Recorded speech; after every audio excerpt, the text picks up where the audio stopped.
देखिए, जिंदगी में मुख्य पुरुषार्थ कौन सा है? आज बहुत गहरी बात प्यारे बाबा ने बताई है। आज 2:45 से बाबा ने अपने पास बुलाकर और अपने स्वरूप और अपनी शक्तियों, अपने खजानों का एहसास कराया और पुरुषार्थ की गुही गति बताई बाबा ने। पुरुषार्थ मुख्य है, प्लस और माइनस, है ना, फायदा और नुकसान, अच्छाई और बुराई, अंधेरा और प्रकाश, ज्ञान और अज्ञानता दोनों स्पष्ट समझ में आनी चाहिए। अपनी योग्यता और अपनी अयोग्यता, है ना, अपनी कमी और अपनी भरपूरता, ये पुरुषार्थ यही मुख्य है, यही संगम है। देखिए, नई बात, संगम युग मतलब केवल आत्मा से परमात्मा के मिलन का युग कह दें और राजयोग को आत्मा से परमात्मा के मिलन को केवल राजयोग कह दें, नहीं। राजयोग मतलब जब घाटे और फायदे को आप अच्छी रीति समझ जाएं, है ना भाई। जब तक आप घाटे को नहीं समझेंगे तब तक फायदे की ओर नहीं बढ़ेंगे आप। तो जीवन भर कम से कम आपने इस जीवन में क्या क्या किया है, बचपन से लेकर जब से होश संभाला, है ना भाई। पहले तो शुरू में माँ के गर्भ में जब रहते हैं 9 महीने, तब तो कुछ पता ही नहीं है, किसी को याद नहीं है गर्भ में थे आप, ये तो तय है। लेकिन वो स्थिति, गर्भ वाली स्थिति, गर्भ वाली अवस्था का पता ही नहीं है कि आप गर्भ में कैसे थे, क्या सोच रहे थे, किन कर्मों की सजा पा रहे थे। वो तो गए 9 महीने। फिर उसके बाद जब आपने जन्म लिया तो भी आपको कुछ भी पता नहीं कि आपने कहाँ जन्म लिया, कौन आपके माता पिता, वर्षों आपको मालूम नहीं पड़ा।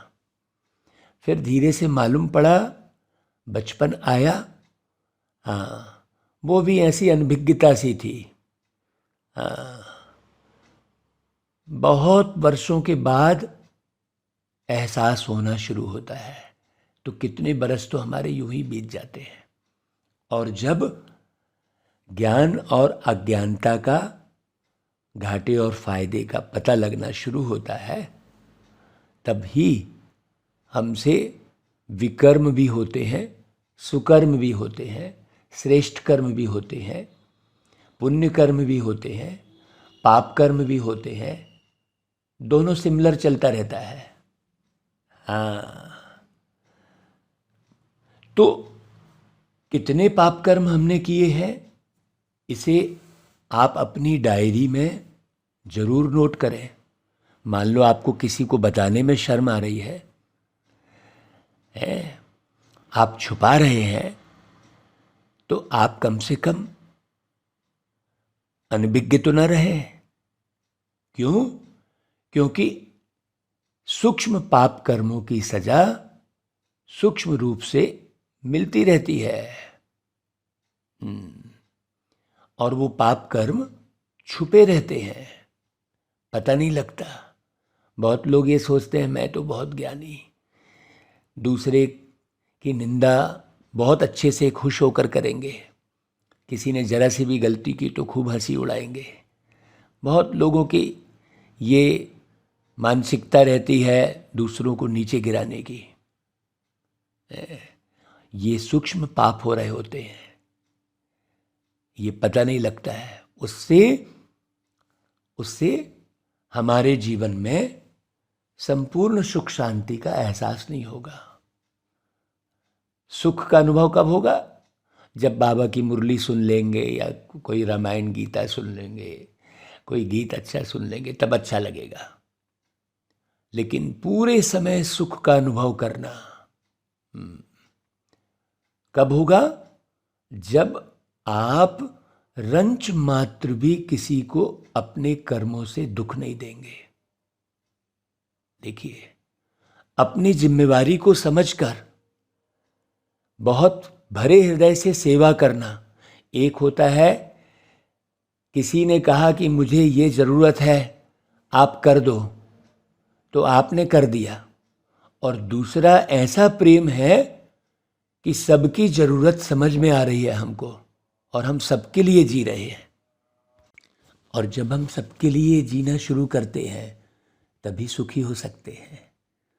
सबके लिए जीना का अर्थ क्या हुआ? अपने सुखों की परवाह ही ना हो, अपने ख्वाहिश का पता ही ना हो, है ना भाई? ये तब कमाई जमा होती है, क्योंकि हम सबको सुख पहुंचाते हैं तो रिटर्न में क्या होता है? पदम गुना सुख हमें प्राप्त होता है।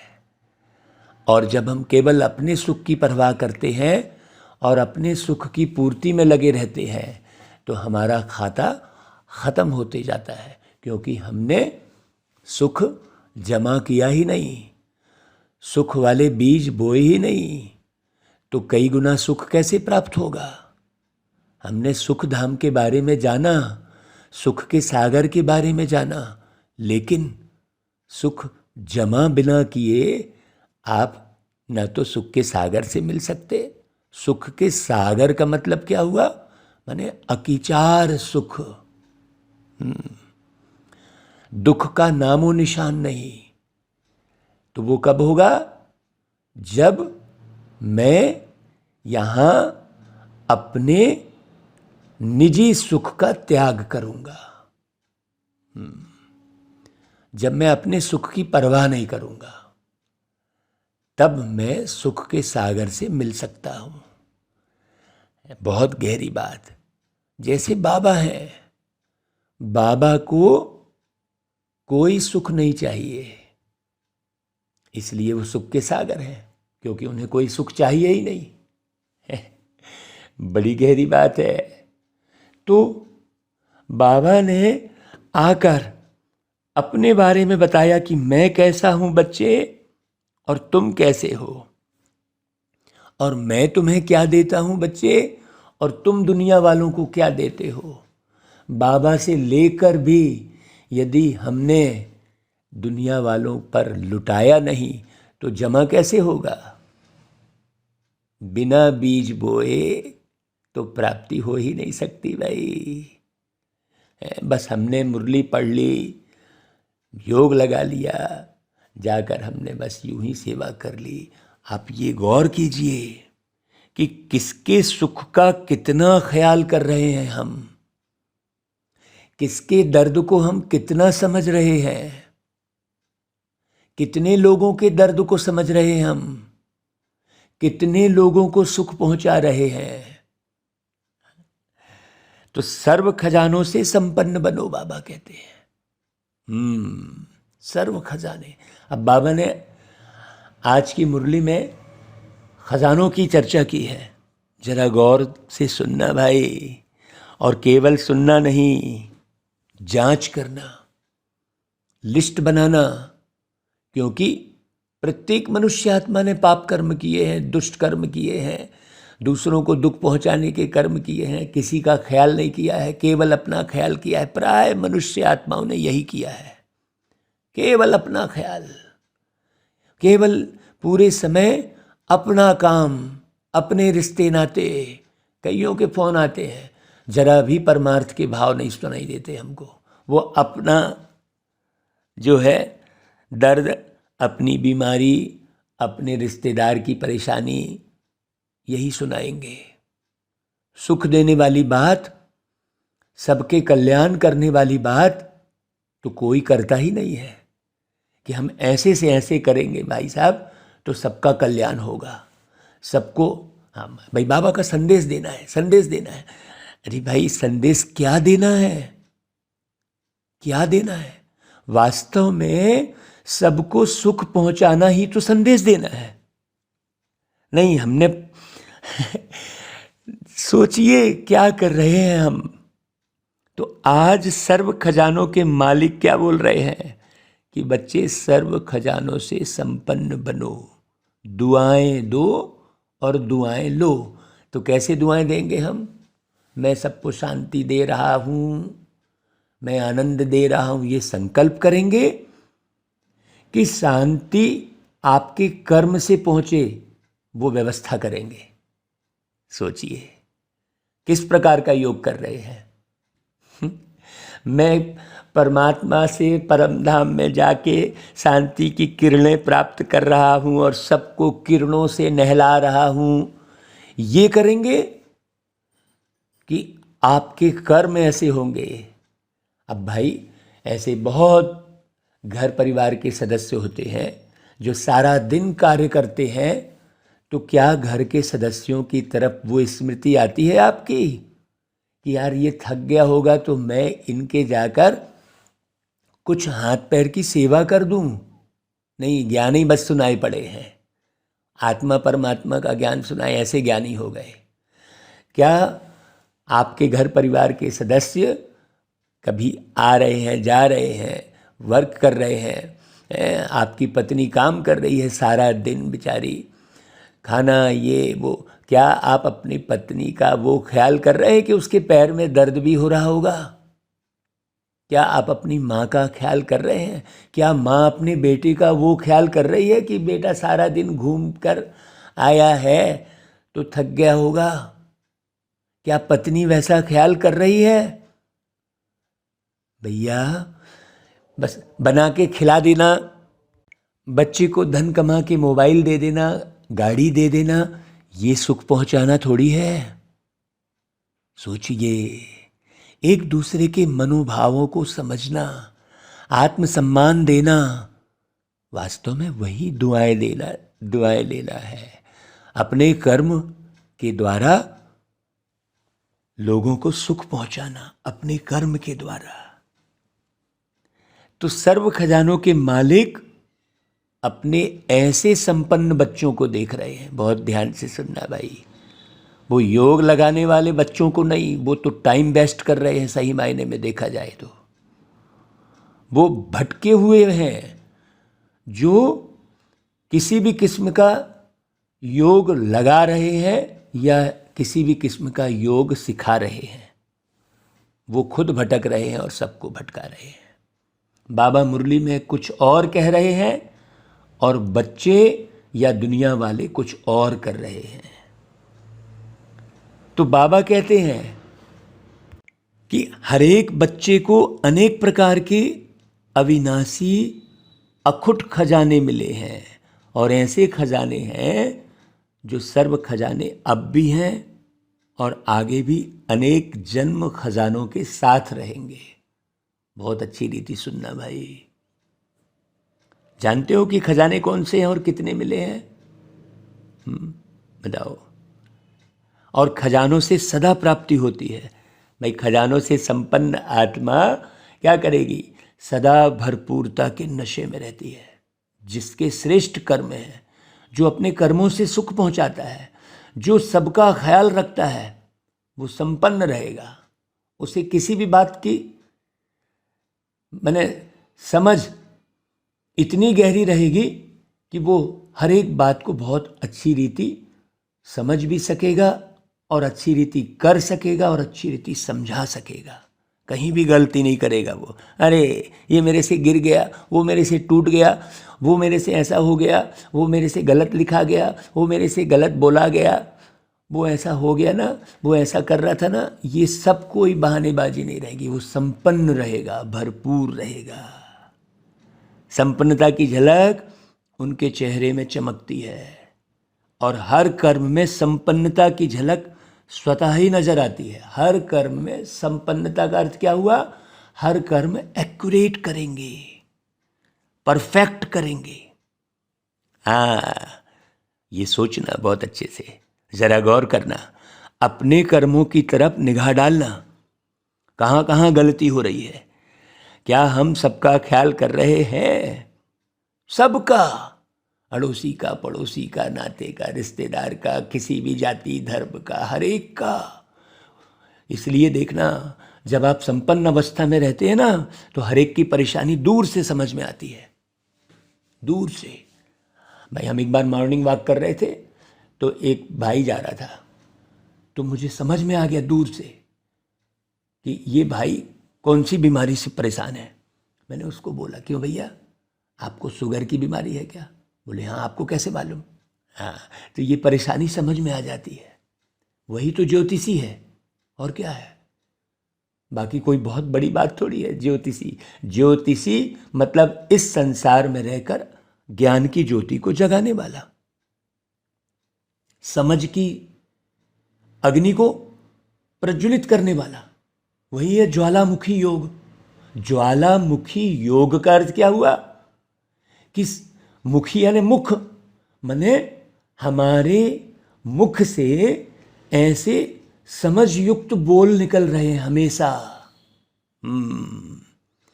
परफेक्ट बोल निकल रहे हैं, निर्माण करने वाले बोल निकल रहे हैं, विध्वंस करने वाले नहीं।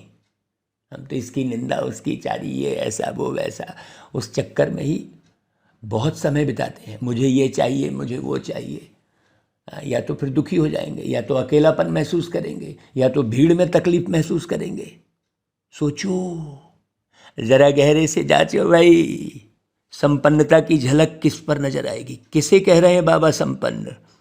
खूब सारी मुरली पढ़ने वाली पढ़ लिए, सुना लिए, खूब सारे गीत गा लिए, सुना लिए, फिल्म बना लिए, दिखा दिए, ये थोड़ी कोई संपन्नता है। इसकी निंदा, उसकी चारी कर दिए। सोचिए, इस समय के मनुष्य आत्माओं को विनाशी खजानों की प्राप्ति है, इसलिए थोड़ा समय नशा रहता है, सदा नहीं रहता। विनाशी प्राप्ति, घर बन गया, मकान बन गया, बंगला बन गया, गीत बन गया, संगीत बन गया, प्रोग्राम हो गया, ये हो गया। कितने प्रोग्राम करेंगे आप? कितनी फिल्में बनाएंगे? कितने गीत बनाएंगे? वो कोई निर्माण नहीं है, वो तो एक माध्यम है निर्माण का। लेकिन हम क्या करते हैं? माध्यम को अपनाकर ही खुश हो जाते हैं। सोचो, बाबा बहुत गहरी बात कर रहे हैं। हाँ, तो थोड़ा समय नशा रहता है, और आप कहते हो कि भरपूर होकर जाना है। दुनिया में कहते हैं कि खाली आए थे और खाली होकर जाना है। क्यों? क्योंकि वो वस्तु, व्यक्ति, वैभव, मान, नाम, शान, सम्मान की प्राप्ति को ही प्राप्ति समझते हैं। वास्तव में सेवा के भाव गहरे से उत्पन्न होना ही संपन्नता है। एक दूसरे का ख्याल नहीं, बस अपना खाए, अपना सोए, अपना जो है सब अपना, बस केवल अपनी तरफ निगाह डाले हुए हैं, अपना सुख सब इकट्ठा करते हैं। आप देखना, घर मकान बनाएंगे तो सामने जो है रोड जो है पूरी टूटी फूटी गंदी पड़ी रहेगी, और उनका जो लेट बात है अंदर का, वो करोड़ों रुपया उसमें लगा रहेगा। और सामने जो रोड चल रही है, उसको आने जाने वाले उसको सरकार को दोष देते बैठे रहेंगे। जब तुम्हारे पास इतना धन है तो तुम केवल अपना ही बंगला संवारने में क्यों लगे हुए हो? सोचो, एक बने बनाए अच्छे बंगले को तोड़कर और उसमें फिर केवल डिजाइन चेंज करने के लिए लोग करोड़ों रुपया उसमें बर्बाद कर देते हैं, केवल डिजाइन बदलने के लिए। तो ऐसे तो दुर्योधन है इस संसार में, धन का दुरुपयोग करने वाले। सोचिए, बस ये हम अंदर घर की बात से लेकर, मन की बात से लेकर संसार की सारी वृत्तियों को सामने ला रहे हैं। बहुत अच्छे से समझना, बाबा समझाना क्या चाह रहे हैं। तो संपन्नता किसे कहेंगे? इस समय के मनुष्य आत्माओं को विनाशी खजानों की प्राप्ति है। और लोग कहते हैं खाली हाथ आए। क्यों? खाली तो जाते ही है। क्यों? क्योंकि वो घर, बंगला और गाड़ी और नाम, मान, शान, पद सब यहीं छूट जाता है। अब कोई प्रधानमंत्री बन गया, राष्ट्रपति बन गया, कब तक? और वो राष्ट्रपति बनने की खुशी और प्रधानमंत्री बनने की खुशी वो खुद भी धारण कर रहा है, और दूसरे भी उसको देख देख कर उसके पद की खुशी और उसका मान सम्मान करना शुरू कर दे रहे हैं।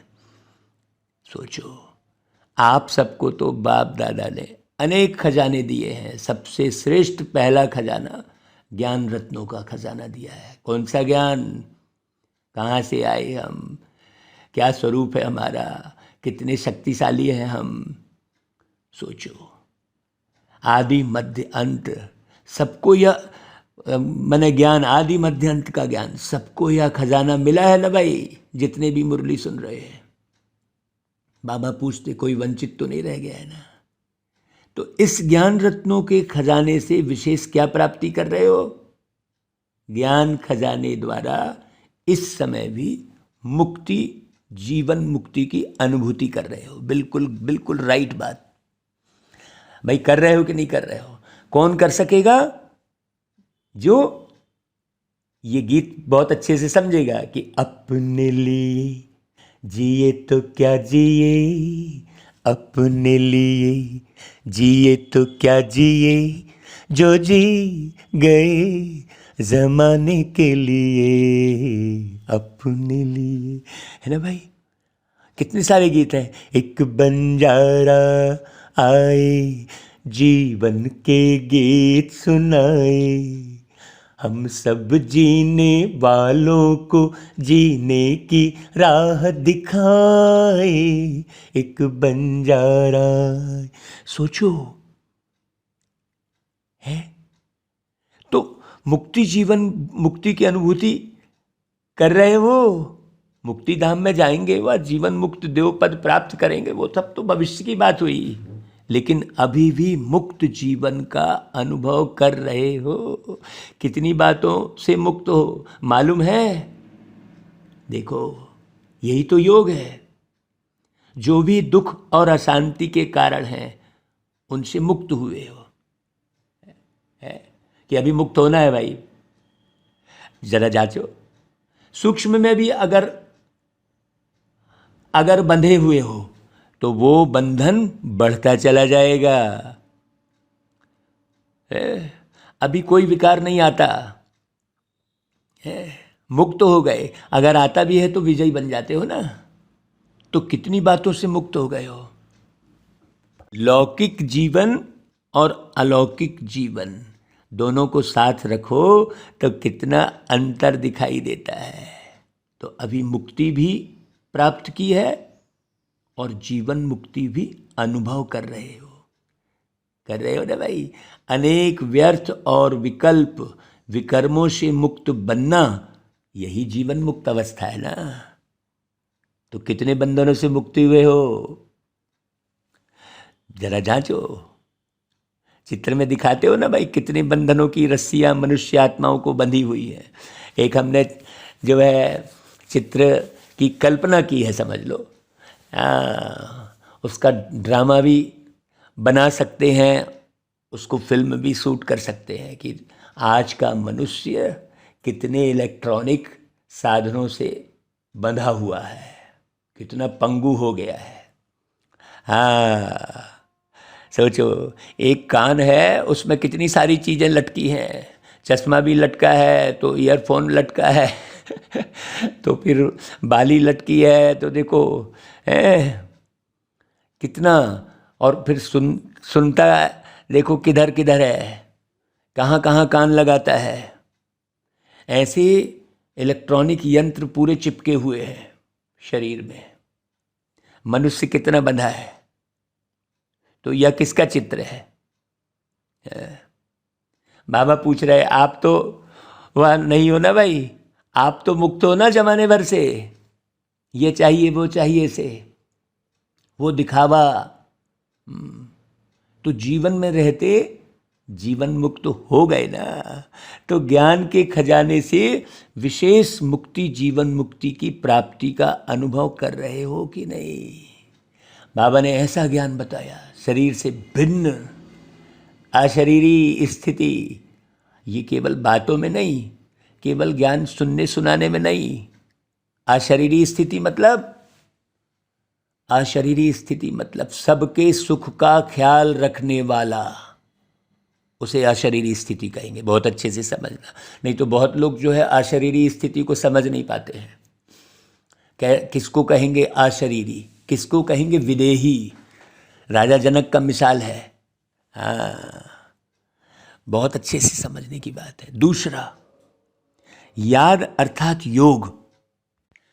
तो याद अर्थात योग, योग माने संबंध, याद माने भी संबंध। जब तक आपके अंतर याद की स्थिति प्रॉपर नहीं होगी है, तब तक आप कोई भी शक्ति प्राप्त नहीं कर सकते। तो याद अर्थात योग द्वारा सर्व शक्तियों का खजाना अनुभव कर रहे हो। भाई कितनी शक्तियां हैं? बहुत है ना भाई। 8 शक्तियां तो एक सैंपल के रूप में दिखाई है स्टार्टिंग में पढ़ाई के लिए, लेकिन वास्तव में केवल 8 शक्तियां ही बस थोड़ी हैं। नहीं तो बस जैसे ही शक्तियों की बात किए तो कई बच्चे क्या करते हैं बाबा के, वो 8 शक्तियों को रटा रटाया सुना देंगे। वो शक्ति उनमें से एक भी धारण हुई नहीं है। ऐसा ज्ञान यदि सुनाएंगे आप रटा रटाया तो किसी पर कोई प्रभावित नहीं करेगा। सहन शक्ति का ज्ञान सुनाने से पहले आप ये जांच कीजिए कि आपको कितना सहन हो रहा है। हाँ, सामना करने की शक्ति का ज्ञान सुनाने के पहले आप ये चेक कीजिए कि कितना आप सामना कर पा रहे हैं हर एक परिस्थिति का, हर एक वातावरण का, हर एक के व्यवहार का। तब तो सुनाइए, नहीं तो छोड़ दीजिए। हम स्पष्ट कहते हैं आपको। हाँ, तो केवल 8 शक्तियां नहीं है, वो तो सैंपल है। सर्व शक्तियों के खजाने के मालिक बने हो ना भाई। परिवर्तन करने की शक्ति। आप अव्यक्तवाणी पढ़ना, और केवल पढ़ना नहीं, पढ़कर अपनी जांच करना। पढ़ना उसको कहते हैं जो व्यक्ति पढ़कर अपनी जांच कर रहा हो और चेंज कर रहा हो। योगी वही है। ड्रेस पहनने वाला और जो है अपने बस खाली दिखावे करने वाला योगी नहीं कहलाएगा, कदापि नहीं है। वो बहुतों को, खुद को तो धोखा ही दे रहा है, अपने साथ साथ वो हजारों लाखों को धोखा दे रहा है, जो केवल ड्रेस कोड को संभाल कर और समर्पण का खाली ढिंढोरा पीट रहा है। बहुत अच्छे से समझना भाई। तीसरा कौन सा खजाना मिला? धारणा की सब्जेक्ट द्वारा कौन सा खजाना मिला है भाई? सर्व दिव्य गुणों का खजाना। अब जरा लिस्ट बनाना, गुण कितने हैं? बहुत है ना भाई। तो सर्व गुणों का खजाना, तो हर गुण की, हर शक्ति की विशेषता कितनी बड़ी है, हर ज्ञान रत्न की महिमा कितनी बड़ी है। चौथी बात, सेवा द्वारा सदा खुशी के खजाने की अनुभूति करते हो। कैसी सेवा भाई? बखान करने वाली सेवा नहीं। वही हम शुरू में ही आपको सुनाए ना कि हम कितना ख्याल रख रहे हैं एक दूसरे का। तो खुशी होती है ना भाई। क्या अनुभव होता है सेवा करने से? पूछ रहे हैं बाबा। तो सबसे बड़ा खजाना है अविनाशी खुशी। तो खुशी का खजाना सहज स्वतः प्राप्त होता है जब हम निस्वार्थ भाव से, निर्विकार भाव से सेवा करते हैं। हम सेवा करने गए और हमें क्या मिलेगा ये भाव सूक्ष्म में भी जागे तो उस सेवा का कोई फल नहीं मिलने वाला है। आपको पश्चाताप ही मिलेगा। लौट के आएंगे आप सेवा करके, कहीं से भी किसी की भी सेवा करेंगे तो आपको पश्चाताप के ही ख्याल आएंगे। अरे यार वहाँ गए तो ऐसा हुआ, उसने वैसा व्यवहार कर दिया, उसने ये कर, क्योंकि आप सेवा करके नहीं आए हैं, क्योंकि आप केवल अपने लिए गए थे, अपने को शो करने गए थे। जब हम केवल अपने को शो करने के भाव से घर से निकलते हैं तो सब जगह से कष्ट बटोर कर ही लेकर आते हैं। बहुत अच्छे से समझना। इसलिए बाबा ने 5वां जो खजाना मिला वो संबंध संपर्क द्वारा खजाने की प्राप्ति की बात कही बाबा ने। अरे भाई, ब्राह्मण परिवार के भी संपर्क में आते हो, सेवा के भी संबंध में आते हो, तो संबंध संपर्क द्वारा कौन सा खजाना मिलता है? सर्व की दुआओं का खजाना मिलता है। तो क्या वो दुआएं प्राप्त की आपने? दुआएं वही व्यक्ति प्राप्त कर सकता है जो अपने से बाहर निकला हुआ हो, वही अशरीरी। हाँ, इस देह से न्यारा का अर्थ क्या हुआ? वो कोई परिकल्पना नहीं करते रहना है कि मैं बिंदु हूँ, कि मैं लाइट हूँ। वो सब कोई काम का नहीं है, आपको हम स्पष्ट बता दें। हाँ, वो आप पूरे जीवन भर अभ्यास करते रहेंगे ना, तो भी आपको कुछ नहीं मिलेगा। मुरलियों में कहीं पर भी ऐसा कोई अभ्यास नहीं कराया बाबा ने। ये अभ्यास काम नहीं आएगा। कौन सा अभ्यास? आप सब के लिए कितना जी रहे हैं, ये जांच करें। तो दुआओं के खजाने से भरपूर संपन्न है, उसको कभी भी पुरुषार्थ में मेहनत नहीं करनी पड़ती। हाँ, उसकी सहज नींद खुलेगी। वो भोजन करने बैठेगा तो सब कर्म करते हुए बिल्कुल न्यारा होकर भोजन करेगा। वो कोई भी कर्म करेगा तो न्यारा होकर कर्म करेगा। उसे कर्म से पार्टिकुलर उस आत्मा को थकान नहीं होगी। भाई, शरीर अलग चीज हो गई। हाँ, वो उसके ये बोल नहीं निकलेंगे कि मैं तो थक गया। भाई, तुम कहाँ से थक गए? शरीर थकेगा, वो अलग बात हो गई, लेकिन तुम तो कभी नहीं थकोगे, क्योंकि तुम तो कुछ काम कर ही नहीं रहे हो। तुम तो भ्रुकुटी के बीच बैठे ही हो। तो सोचो, केवल ज्ञान सुनाना और उस एहसास में रहना, अंतर हो गया ना भाई। तो जो संपन्न होगा दुआओं के खजाने से, उसे कभी कोई मेहनत नहीं करनी पड़ेगी कि मुझे ये नहीं मिला, वो नहीं मिला, ऐसा नहीं हुआ, वैसा नहीं हुआ। वो ख्याल भी नहीं आएगा उसके। है तो अब दुआओं का जो खाता है वो कैसे? पहले है माता पिता की दुआएं, हाँ, और साथ में सर्व के संबंध में आने से सर्व द्वारा दुआएं। बात वही हो रही है ना। हाँ, वही हमने कहा ना भाई कि आप अपनी पत्नी का कितना ख्याल रख रहे हो, आप अपने बच्चों का कितना ख्याल रख रहे हो। हाँ, अच्छा अच्छा बना के खिला देना बच्चों का ख्याल रखना नहीं कहलाएगा। उनके मनोभावों को समझना, उनके संस्कारों को समझना, हाँ, उसकी बुद्धि को परख कर उस अनुरूप उसके साथ व्यवहार करना, ये सब बहुत गहरे से पालना करने की बात है।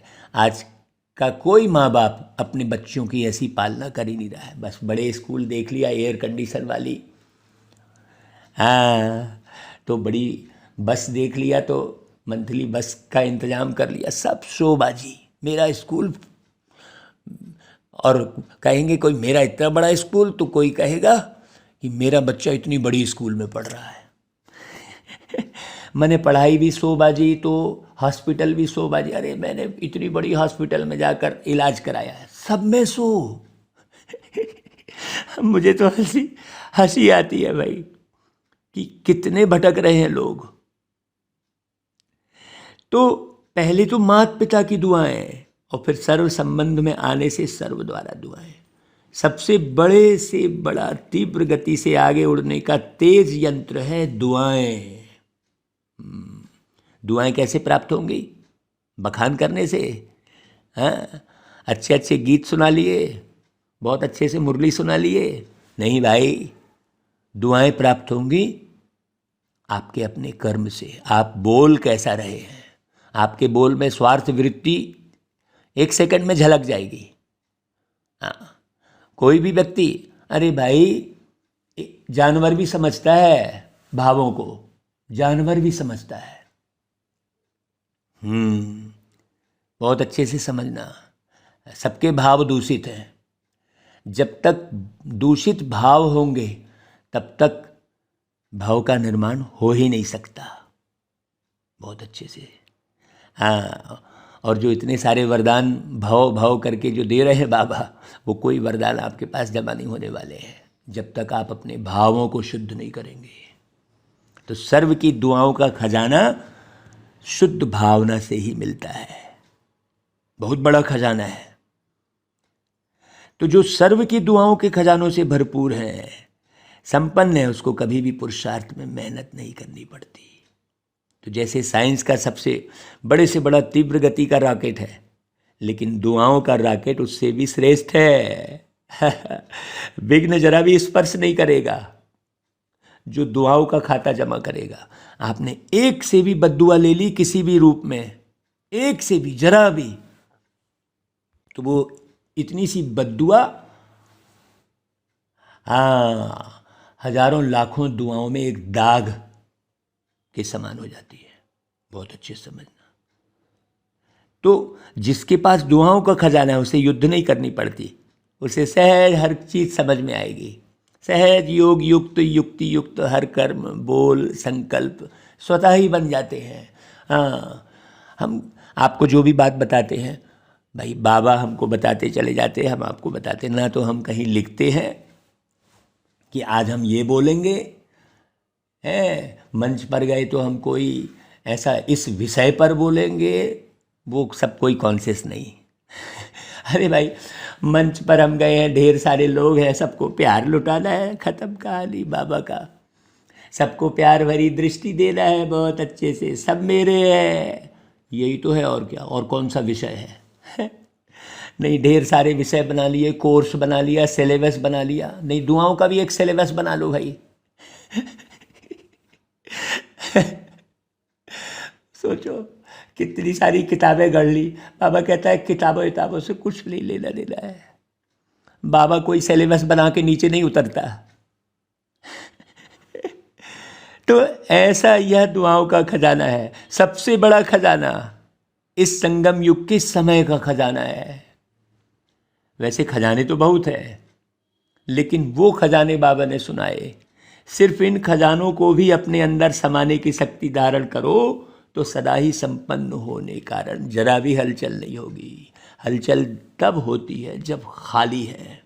भरपूर आत्मा कभी नहीं हिलेगी, किसी भी बात पर नहीं हिलेगी। तो इन खजानों को चेक करो कि सर्व खजाने स्वयं में समाये हैं, स्वयं में। अभी हम उन खजानों को दूसरे में चेक कर रहे होते हैं। बाबा क्या बोल रहे हैं कि चेक करो कि स्वयं में समाये हैं क्या। आप रिपीट इस मुरली को सुनना 10 बार, तो इन सभी खजानों से भरपूर हो। पूछ रहे बाबा, वह कोई में भरपूर हो, कोई में थोड़ा भी भरपूर होना है। भाई खजाने मिले तो सभी को है ना, एक द्वारा एक जैसे खजाने सभी को मिले हैं। अलग अलग तो नहीं बांटा है ना बाबा ने, एक को लाख और दूसरे को करोड़ दिया हो, ऐसे तो नहीं है ना भाई। लेकिन एक है सिर्फ लेने वाले, जो मिलता है लेते भी है, लेकिन मिला और खाया पिया मौज किया ख़त्म किया। और दूसरे हैं जो मिले हुए खजानों को जमा करते, खाया पिया भी मौज भी किया और जमा भी किया। और तीसरे हैं जमा भी किया खाया पिया भी, लेकिन मिले हुए खजाने को और बढ़ाते जाते हैं। आपको शांति मिली, आप अपने कर्म द्वारा कितनों को शांति दे रहे हो, जरा लिस्ट बनाना भला। तो पता लग जाएगा कि कितनों को सुख पहुंचाया आपने। जमा कुछ है ही नहीं। जब आप चेक करेंगे अच्छी रीति ना, तो आपको पता लगेगा। योग वही है, ऐसा थोड़ी गीत बजाए और योग कर लिए तो हमने 2 घंटे योग हो गया। लाल बत्ती जलाए, बाबा की फोटो के सामने बैठ गए और हो गया घंटों योग। अरे भाई, बाबा कहता है देखना है कि मैं कौन हूं। पहले नंबर वाला, दूसरे वाला या तीसरे नंबर वाला, कौन हूं मैं। जितना खजाने को स्व के कार्य में या अन्य की सेवा के कार्य में यूज करते हो, उतना खजाना बढ़ता है। तो आप अपनी कृति को चेक कीजिए, आप क्या कृति कर रहे हैं। नहीं तो कई बार क्या होता है कि व्यक्ति 2-4 कुछ कृति करेगा, बस उसी कृति की अनुभूति में रहेगा वो सब। अच्छा, उसको आगे बढ़ाने वाला कोई नहीं मिला तो आगे कृति करना ही बंद कर दिया, तो कैसे खजाना बढ़ेगा भाई। आप क्या क्या कर रहे हो, सोचो। बोले अरे कोई तो सुनता है। हमको ऐसे भी सिंगर मिले जो कहते हैं अच्छा हम गाएं तो सही, रिकॉर्डिंग भी करें, लेकिन किसके लिए करें, कोई सुनता ही नहीं है। तो भाई तुम तो सुन रहे हो, तुम तो मगन हो रहे हो ना, तो तुम्हारी मगन अवस्था देखकर न जाने कितने मगन हो जाएंगे। ये सारी सृष्टि तुम्हारे ऊपर आधारित है। आज जानवर भी जो भी कर्म कर रहा है ना, वो मनुष्यों को देख देख कर कर्म कर रहा है। कितने ऐसे वीडियो आते हैं, आप देखना जरा। तो जितना यूज करेंगे बढ़ेगा। खजाना बढ़ाने की चाबी क्या है? यूज करना, है ना भाई। पहले अपने प्रति, जैसे ज्ञान के एक एक रत्न को समय पर अगर स्वप्रति यूज करते हो तो खजाना यूज करने से अनुभवी बनते जाते हो। मैं ज्ञान तो बहुत सुना, लेकिन उस ज्ञान के स्वरूप में मैं कितना टिका और कितने समय रहा। तो खजाने की प्राप्ति है वह जीवन में अनुभव की अथॉरिटी बन जाती है। तो अथॉरिटी का खजाना ऐड हो जाता है, जमा हो जाता है अधिकार से। हाँ, तो बढ़ गया ना भाई। सिर्फ सुनना और बात है, सुनना माना लेना नहीं है, समाना और समय पर कार्य में लगाना, यह है लेना। सुनने वाले क्या करते और समाने वाले क्या करते, दोनों में महान अंतर है भाई। बाबा सुनने वालों का भी दृश्य देखते हैं तो मुस्कुराते हैं। सुनने वाले समय पर परिस्थिति प्रमाण व विघ्न प्रमाण, समस्या प्रमाण पॉइंट को याद करते हैं कि बाप दादा ने इस विघ्न को पार करने के लिए ये पॉइंट दी है, ऐसा करना है, ऐसा नहीं करना है। रिपीट करते हैं, याद करते रहते हैं। एक तरफ पॉइंट रिपीट करते रहते, दूसरी तरफ वशीभूत भी हो जाते हैं। बोलते हैं ऐसा नहीं करना है, यह ज्ञान नहीं है, यह दिव्य गुण नहीं है, समाने की शक्ति धारण करनी है, किसको दुख नहीं देना है। रिपीट भी करते रहते हैं लेकिन फेल भी होते रहते हैं। वही तोते वाली कहानी। अगर इस समय भी उनसे पूछो कि ये राइट है तो जवाब देंगे राइट है नहीं, लेकिन हो जाता है। बोल भी रहे हैं, भूल भी रहे हैं, तो उनको क्या कहेंगे भाई?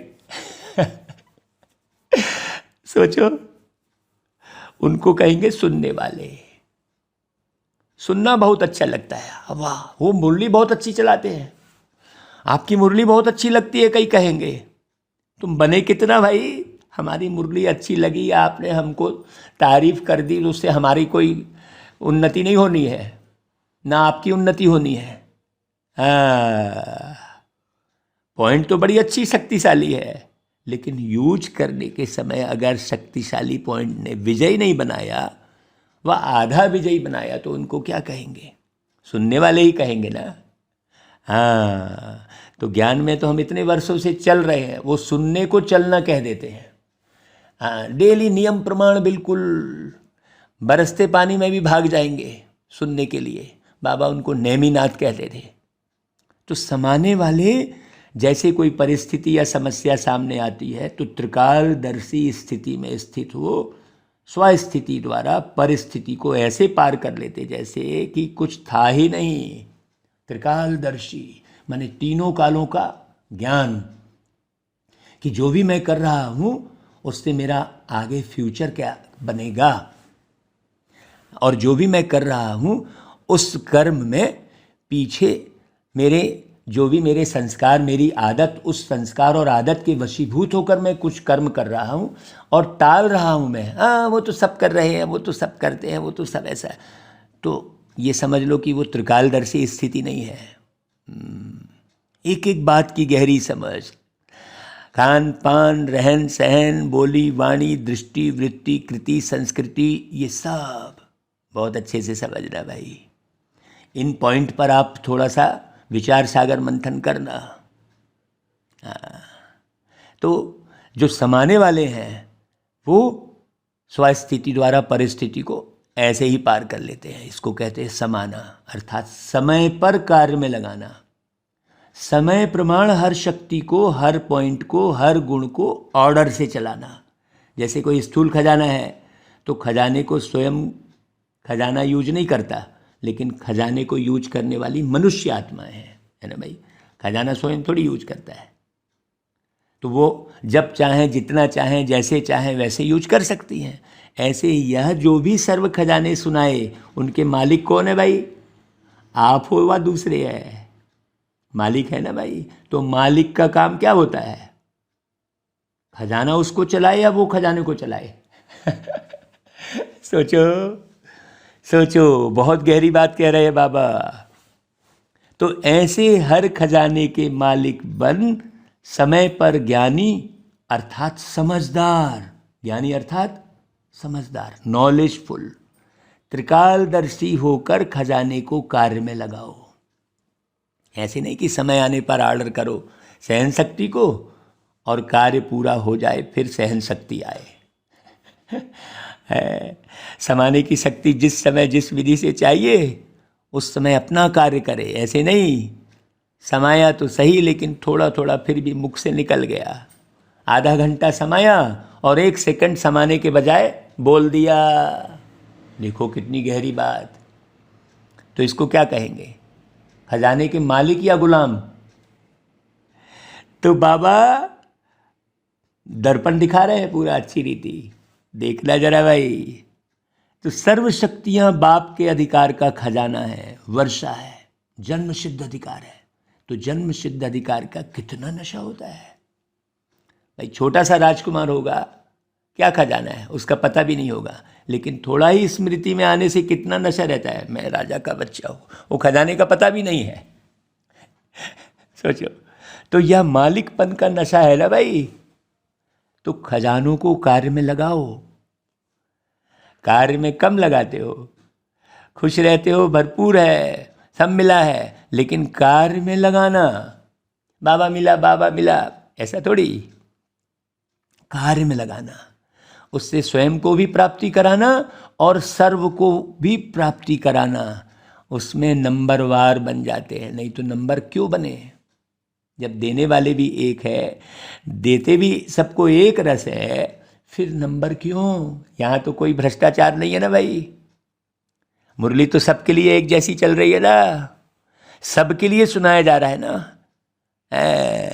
अब जिसको जिसको जो जो कमी कमजोरी रहेगी उसको वही बात टच हो जाएगी, तो कहेंगे नहीं ये मेरे लिए बोल रहे हैं। हाँ, कई ऐसे हैं, हाँ भाई साहब आपने जो मुरली में सुनाया ना, मुझे बिल्कुल ऐसा लगा आप मेरे लिए ही बोल रहे हैं। अरे काहे को? बाबा तो सब तरफ दृष्टि रख के मुरली चला रहे हैं भाई, और हम बाबा की मुरली सुना रहे हैं।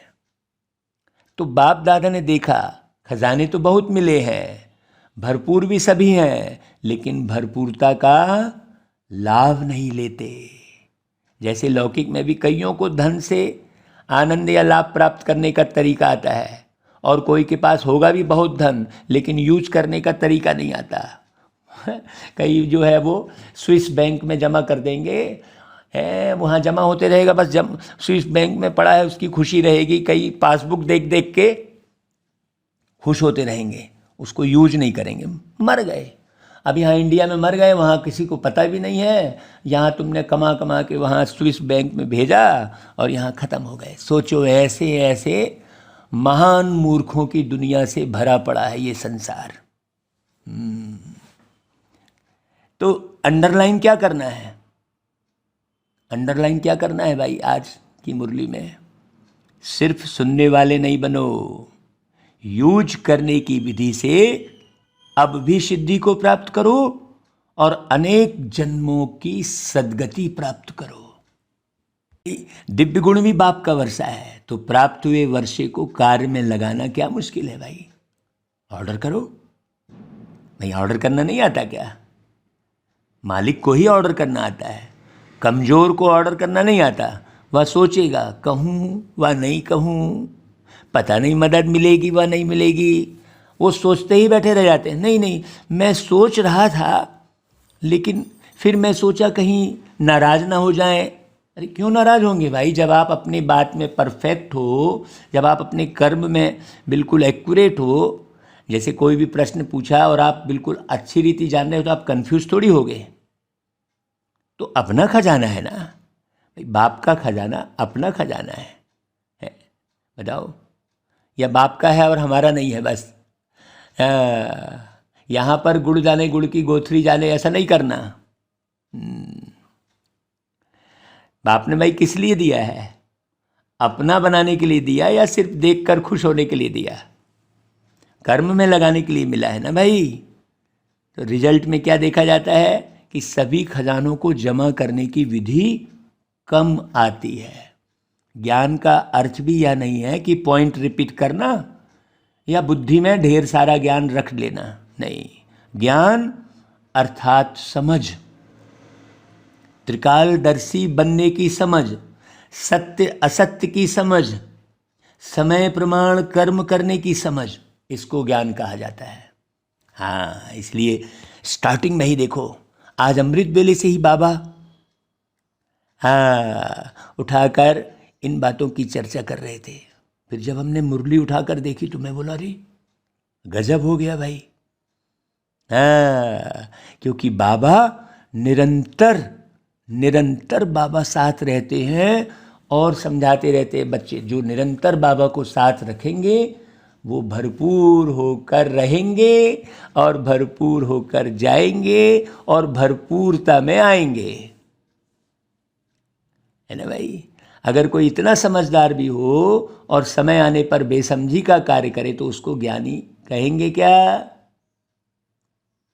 और समझदार अगर बेसमझ बन जाए तो उसको और क्या कहा जाएगा? बेसमझ को कुछ नहीं कहा जाता, लेकिन समझदार को सभी इशारा देंगे कि अरे ये कोई समझदारी है क्या भाई? तुम इतना ज्ञान सुन रहे हो, इतनी बार तुम्हें सुना रहे हैं, समझा रहे हैं, और तुम फिर भी, तो ज़्यादा किसकी तरफ निगाह जाएगी? जो समझदार होकर भी, ज्ञान में चलने पर भी और उलट सुलट कार्य करेगा। तो ज्ञान का खजाना धारण करना, जमा करना अर्थात हर समय, हर कार्य, हर कर्म में समझ से चलना। समझा? तो आप महान समझदार हो ना भाई। ज्ञानी तू आत्मा हो या ज्ञान सुनने वाली तू आत्मा हो? चेक करो। ऐसे ज्ञानी तू आत्मा कहाँ तक बने हैं? प्रैक्टिकल कर्म में, बोलने में। ऐसे तो सबसे हाथ उठवाओ तो सब कहेंगे हम लक्ष्मी नारायण बनेंगे, कोई नहीं कहेगा कि हम राम सीता बनेंगे, लेकिन कोई तो बनेंगे ना भाई। तब तो राम सीता का भी गायन है। सभी कहेंगे हम विश्व महाराजा बनेंगे। अच्छा है, लक्ष्य ऐसा ही ऊंचा रहना चाहिए, लेकिन सिर्फ लक्ष्य तक नहीं, लक्ष्य और लक्षण समान हो। लक्ष्य हो विश्व महाराजन और कर्म में एक गुण या एक शक्ति भी ऑर्डर नहीं माने तो वह विश्व का महाराजा कैसे बनेंगे भाई? अपना ही खजाना अपने ही काम में नहीं आए तो विश्व का खजाना क्या संभालेंगे? है? इसलिए सर्व खजानों से संपन्न बनो और विशेष वर्तमान समय यही सहज पुरुषार्थ करो कि सर्व से, बाप दादा से हर समय दुआएं लेते रहे। बाबा भी उनसे खुश होंगे, लोग भी उससे खुश होंगे। भाई दुआएं किसको मिलती है? सोचो, जो संतुष्ट रहकर सबको संतुष्ट करे। जहाँ संतुष्टता होगी वहाँ दुआएं होंगी। और कुछ भी नहीं आता हो, कोई बात नहीं, भाषण करना नहीं आता, कोई बात नहीं, सर्वगुण धारण करने में मेहनत लगती हो, सर्व शक्तियों को कंट्रोल करने में मेहनत लगती हो, उसको भी छोड़ दो। लेकिन एक बात यह धारण करो कि दुआएं सबको देनी है और दुआएं लेनी है। भाई आप अपने कर्म तो कम से कम बढ़िया बना सकते हो ना भाई, इसमें कोई मेहनत नहीं करनी पड़ेगी। आप भाषण नहीं कर सकते, गीत नहीं सुना सकते, कोई बात नहीं है, वो कोई बहुत बड़ी बात नहीं है। करके देखो, बाबा कह रहे हैं। एक दिन आप अमृत बेले से लेकर रात तक यही कार्य करो, दुआएं देनी है, दुआएं लेनी है, और फिर रात को चार्ट चेक करो, सहज पुरुषार्थ रहा या मेहनत रही। और कुछ भी नहीं करो, लेकिन दुआएं दो और दुआएं लो, इसमें सब आ जाएगा। सबके प्रति शुभ भावना, दिव्य गुण, शक्तियाँ सब आप ही आ जाएंगी। कोई आपको दुख दे तो भी आपको दुआएं देनी है। देखो यहाँ पर दुआएं देने की विधि सिखा रहे बाबा। तो सहन शक्ति, समाने की शक्ति होगी ना भाई, सहनशीलता का गुण होगा ना, अंडरस्टूड है। आपके अंदर सहन शक्ति है ये कैसे मालूम पड़ेगा? जब आप गलत कर्म करने वाले के प्रति भी आप श्रेष्ठ संकल्प, श्रेष्ठ विचार लाएंगे। तो दुआएं लेना और दुआएं देना यह बीज है। इसमें झाड़ स्वतः ही समाया हुआ है। इसकी विधि है दो। है, इसकी विधि है दो। और दो शब्द याद रखो, एक है शिक्षा और दूसरी है क्षमा, रहम। तो भाई शिक्षा देने की कोशिश तो बहुत करते हो, क्षमा करना नहीं आता। हाँ, तो क्षमा करनी है। क्षमा करना ही शिक्षा देना हो जाएगा बहुत अच्छे से। हाँ, कोई कितना भी गड़बड़ कर रहा है लेकिन आप उसे सहज भाव से ले रहे हैं, है ना भाई। शिक्षक बनना बहुत सहज है, सप्ताह कोर्स के बाद ही शिक्षक बन जाते हैं। तो क्षमा करनी है, रहम दिल बनना है, सिर्फ शिक्षक नहीं बनना है। क्षमा करेंगे, अभी से यह संस्कार धारण करेंगे तभी दुआएं दे सकेंगे, और अभी से दुआएं देने का संस्कार पक्का करेंगे तभी आपके जड़ चित्रों से भी दुआएं लेते रहेंगे। भाई चित्रों के सामने जाकर क्या कहते हैं? दुआ करो, रहम करो भगवान, ऐसा कहते हैं ना भाई। आपके जड़ चित्रों से जब दुआएं मिलती हैं तो चैतन्य में आत्माओं से कितनी दुआएं मिलेंगी। दुआओं का अखुट खजाना बाप दादा से हर कदम में मिल रहा है भाई। जिस चित्र के सामने वो दुआएं मांगते हैं, वास्तव में वो तो सुखधाम वाला चित्र है, संगम युग वाले चित्र तो आप हो। सोचो, तो लेने वाला लेवे। आप देखो, अगर श्रीमत प्रमाण कोई भी कदम उठाते हो तो क्या अनुभव होता है? बाप की दुआएं मिलती है ना भाई। और अगर हर कदम श्रीमत पर चलो तो हर कदम में कितनी दुआएं मिलेंगी। तो दुआओं का खजाना कितना भरपूर हो जाएगा भाई। कोई भल क्या भी देवे, लेकिन आप उसको दुआएं दो। चाहे कोई क्रोध भी करता है, उसमें भी दुआएं हैं। क्रोध में दुआएं हैं कि लड़ाई है? अब सोचो, कोई क्रोध किया तो लड़ाई उत्पन्न होगी कि दुआएं उत्पन्न होगी आपके अंदर? चाहे कोई कितना भी क्रोध करता है, लेकिन आपको याद दिलाता है कि मैं तो परवश हूं, लेकिन आप तो मास्टर सर्वशक्तिमान हो। तो दुआएं मिली ना भाई। हाँ, ये सब कई ऐसे सरकमस्टांस आते हैं, कई ऐसे वाक्यात आते हैं जहां आप बाबा को प्रत्यक्ष कर सकते हैं। शिव बाबा आया है, पर्चे छपा दिए, झंडे लेके घूम गए, पीठ में लिखवा दिए, वो सब कोई बाबा को प्रत्यक्ष करना नहीं है। विपरीत परिस्थिति में आप क्या प्रभाव छोड़ रहे हैं, वही है बाबा को प्रत्यक्ष करना। हाँ, तो भाई आप मास्टर सर्वशक्तिमान हो, वो ऐसा कहेगा, याद दिलाया कि आप मास्टर सर्वशक्तिमान हो। आप शीतल जल डालने वाले हो। तो क्रोधी ने दुआएं दी ना भाई आपको। कितनी गहरी बात कर रहे बाबा। वह क्या भी करे, लेकिन आप उससे दुआएं लो। सुनाया ना भाई बाबा ने पहले भी कि गुलाब के पुष्प में भी देखो कितनी विशेषता है? कितनी गंदी खाद से, बदबू से खुद क्या लेता है? खुशबू लेता है ना भाई। गुलाब का पुष्प बदबू से खुशबू ले सकता है, और आप क्रोधी से दुआएं नहीं ले सकते। सोचो, विश्व महाराजन गुलाब का पुष्प बनना चाहिए या आपको बनना चाहिए? या कभी भी नहीं सोचो कि यह ठीक हो तो मैं ठीक हो, यह सिस्टम ठीक हो तो मैं ठीक हो। भाई कभी सागर के आगे जाकर कहेंगे क्या कि हे लहर, आप बड़ी नहीं हो, छोटी आओ, टेढ़ी नहीं आओ, सीधी आओ? ऐसा कहेंगे क्या भाई? तो यह संसार भी तो एक सागर है। सभी लहरें ना छोटी होंगी, ना टेढ़ी होंगी, ना सीधी होंगी, ना बड़ी होंगी, ना छोटी होंगी। तो यह आधार नहीं रखो, यह ठीक हो जाए तो मैं हो जाऊं, है? तो अब बताओ, परिस्थिति बड़ी है, आप बड़े। एक स्लोगन बाबा ने बनवाया था, उसको छपवाया भी, सबको बांटवाया था कि भाई कोई भी बात आपसे बड़ी नहीं है, आप बड़े हो। तो कोई भी बात आपको डिस्टर्ब ना करे। तो बाप दादा के पास तो सब बातें पहुंचती है ना।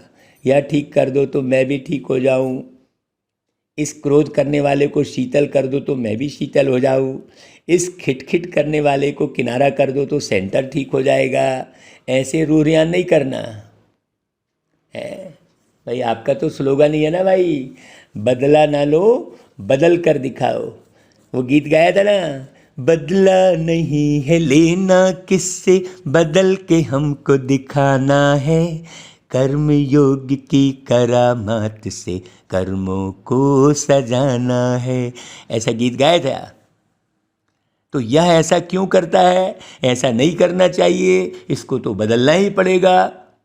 नहीं, पहले स्व को बदलो। स्व परिवर्तन से विश्व परिवर्तन है, वह अन्य का परिवर्तन। सोचो, अन्य के परिवर्तन से स्व परिवर्तन है। क्या है स्लोगन बाबा का? भाई कहीं बाबा ने स्लोगन तो रॉन्ग नहीं बना दिया है?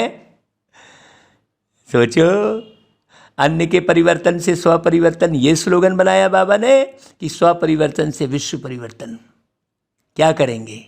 स्व को बदलेंगे या दूसरे को बदलने में समय गंवाएंगे? चाहे 1 वर्ष भी लगा कर देखो, स्व को नहीं बदलो और दूसरों को बदलने की कोशिश करो, समय बदल जाएगा, लेकिन ना आप बदलेंगे ना वो बदलेगा। समझा? सर्व खजानों के मालिक बनना अर्थात समय पर खजानों को कार्य में लगाना। ऐसा नहीं कोई कुछ कर रहा है, ये हो रहा है तो आप लड़ने चले गए, भीड़ इकट्ठी कर लिए तो कोर्ट कचहरी पकड़ लिए। ओह, कुछ भी हो जाए, बाबा बाबा बाबा। बाबा अर्थात बाबा का ज्ञान, बाबा अर्थात बाबा की शिक्षाएं, बाबा अर्थात बाबा के गुण, बाबा अर्थात बाबा का प्यार। वो यूज करना, यूज करना, वही है बाबा को साथ रखना। अच्छा भाई, बाबा फिर देखो याद प्यार किसको दे रहे हैं? सर्व खजानों से संपन्न आत्माओं को, सर्व खजानों को कार्य में लगाने वाले, बढ़ाने वाले ज्ञानी तू आत्माएं बच्चों को, सर्व खजानों के मालिक बन, समय पर विधि पूर्वक कार्य में लगाने वाली श्रेष्ठ आत्माओं को, हर शक्ति हर गुण की अथॉरिटी बन, स्वयं में और सर्व में भरने वाली विशेष आत्माओं को, सदा दुआओं के खजाने से सहज पुरुषार्थ का अनुभव करने वाली सहज योगी आत्माओं को बाप दादा का याद प्यार और नमस्ते। अच्छा भाई, फिर वरदान, साधनों के वशीभूत होने के बजाय उन्हें यूज करने वाले मास्टर क्रिएटर भव। हाँ, साइंस के साधन से आप सेवा कीजिए, उसके वशीभूत मत होइए। साइंस के साधन जो आप लोगों के काम आ रहे हैं, ड्रामा अनुसार उन्हें भी टच तभी हुआ है जब बाप को आवश्यकता पड़ी है। आज जैसे आपका यूट्यूब पर जो मुरलियाँ जा रही हैं, ये आवश्यकता थी।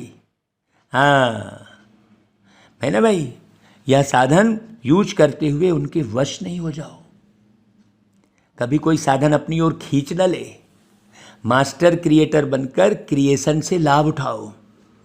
अगर उनके वशीभूत हो गए तो वे दुख देंगे, इसलिए साधन यूज करते भी साधना निरंतर चलती रहे। नहीं तो जरा सी गर्मी में हाय हाय हाय, थोड़ी सी कुछ भी हो गया तो हाय हाय हाय, ठंडी में तो हाय, ये नहीं भाई। ठंडी सर्दी गर्मी से शरीर को बचाना है, खुद थोड़ी परेशान हो जाना है।